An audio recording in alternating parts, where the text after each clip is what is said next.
सन्माननीय आमचे मोठे बंधू चिंतूजी तुमाने साहेब हल्ली मुक्काम खापा मन्नाथ खेडी यांच्याकडनं परत पुन्हा माताखेडी खापा माताखेडी यांच्याकडे परत पुन्हा 100 रुपयाचं भेट मिळालेलं आहे.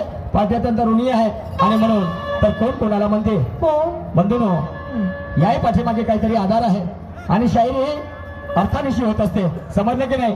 तर भीष्म पितामहाला महाभारतामध्ये